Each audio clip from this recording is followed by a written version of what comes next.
Hello everyone, my self doctor Vivek Pratap Singh from Kaushalya academy. तो आज हम डिस्कस करेंगे एक ऐसा टॉपिक जो घर घर के ड्राइंग रूम का एक डिस्कशन पॉइंट बना हुआ है, ओमिक्रॉन। क्या है ये ओमिक्रॉन? क्यों ये आपके सोचने के लिए एक टॉपिक बना हुआ है? क्या कर मतलब इसके बारे में हम क्या जानते हैं?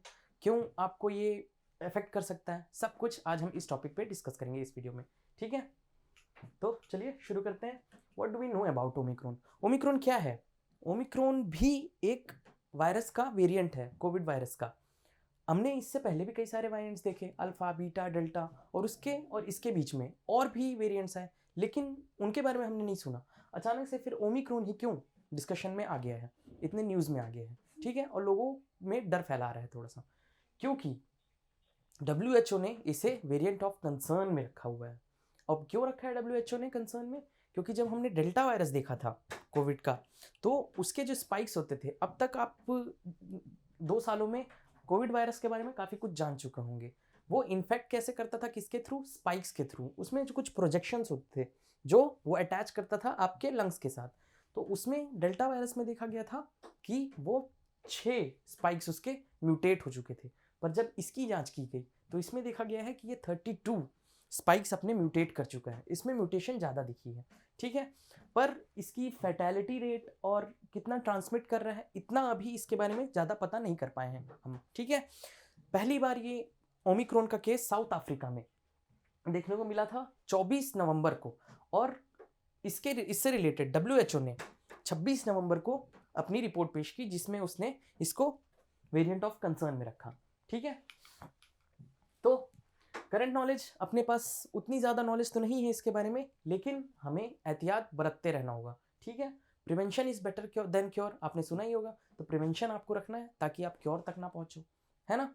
तो मास्क पहनना ज़रूरी है, अभी भी सोशल डिस्टेंसिंग रखिए, ठीक है? और हैंड सैनिटाइज करते रहिए। बाकी तो वही है, आपको सब कुछ पता है, ठीक है? बाहर से आ रहे हो तो कपड़े थोड़ा अलग रखो, उसको धो फिर पहनो, किसी और के छुए पे वापस हाथ मत रखो, ठीक है? ये सब आपको ध्यान रखना है हमेशा। चलो, तो ट्रांसमिसिबिलिटी, बस इसी के लिए तो इसको कंसर्न का दर्जा दिया गया है। क्यों? क्योंकि इसकी देखी गई ट्रांसमिसिबिलिटी बहुत तेज़ है।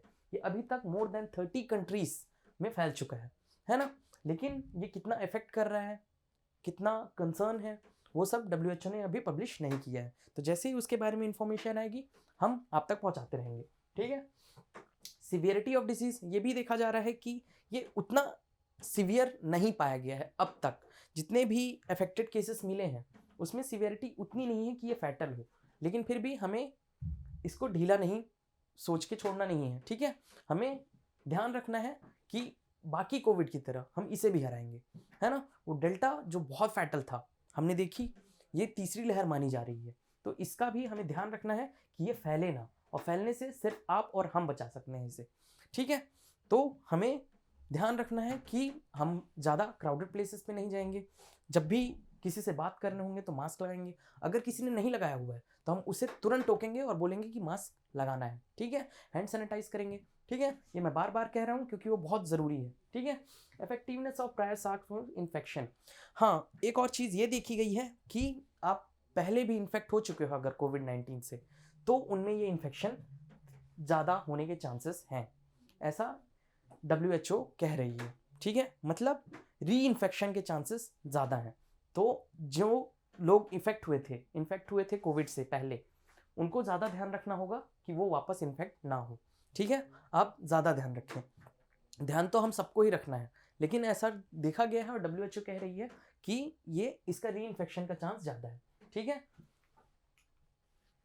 इफेक्टिवनेस ऑफ वैक्सीन, अब कई लोग बोल रहे हैं कि हमने तो वैक्सीन लगा रखी है तो हमको वैसी कोई दिक्कत नहीं है, लेकिन कई लोगों में देखा जा रहा है कि वैक्सीनेशन के बाद भी ये ओमिक्रॉन वायरस इन्फेक्ट कर दे रहा है, ठीक है? लेकिन इसका मतलब ये नहीं कि आप वैक्सीनेशन के डोज पूरे ना लो। क्यों? क्योंकि ये उनके खिलाफ जो पहले वेरिएंट्स थे, अल्फा, बीटा, है ना, डेल्टा, उन सब के खिलाफ तो अच्छा इफेक्ट दिखाया है इसने, वैक्सीन ने। तो हमें डोज कंप्लीट करना है, और देखा भी जा रहा है कि डोज अब बढ़ रहे हैं। मतलब वैक्सीनेशन के जो नंबर्स थे पहले बहुत धीरे हो गए थे अभी कुछ महीनों में, लेकिन जैसे ही ओमिक्रॉन की न्यूज़ आई है तो लोगों ने वैक्सीनेशन लगाना चालू कर दिए। ऐसे ही करते हैं हम, है ना? कि जब कोई न्यूज़ आती है और लगता है हमें कि वो इन्फेक्ट कर सकती है, तभी हम सतर्क होते हैं, लेकिन ऐसा नहीं करना था, है ना। अभी भी चांस है आपके पास, अगर आपके फैमिली मेम्बर या आपने किसी ने भी वैक्सीनेशन के डोज कंप्लीट नहीं किए हैं तो प्लीज़ जल्दी अपने डोज कंप्लीट करिए, ठीक है। करंट टेस्ट्स, हाँ, अब आपके ये भी मन में आ रहा होगा कि इसके टेस्ट्स कैसे कराएं हम। तो RT-PCR जो हम कराते थे पिछले वेरिएंट्स के लिए वो इसमें इफेक्टिव है, ठीक है। RT-PCR भी अगर आप पॉजिटिव होगे तो वो पॉजिटिव ही दिखाएगा और नेगेटिव होगे तो नेगेटिव ही दिखाएगा, ठीक है। अब लोगों के मन में ये सब हम क्यों जान रहे थे, क्योंकि सवाल है लोगों के मन में कि आगे क्या होगा, है ना। अब इसके आगे कहीं लॉकडाउन तो नहीं लग जाएगा, ये सब तो देखिए बता पाना बहुत ज़्यादा मुश्किल है। ना ही WHO ने कोई ऑफिशियल नोटिफिकेशन दी है, ना अपने हमारे गवर्नमेंट ने, ठीक है। लेकिन हम क्या कर सकते हैं, साइंटिस्ट और दुनिया भर के लोग लगे हुए हैं, है ना। साउथ अफ्रीका में जहाँ से ये शुरू हुआ वहाँ के भी साइंटिस्ट लगे हुए हैं, WHO के भी लगे हुए हैं और दुनिया भर के साइंटिस्ट लगे हुए हैं कि इसके बारे में जानकारी निकालें और कैसे रोका जाए उसको पता करें, ठीक है।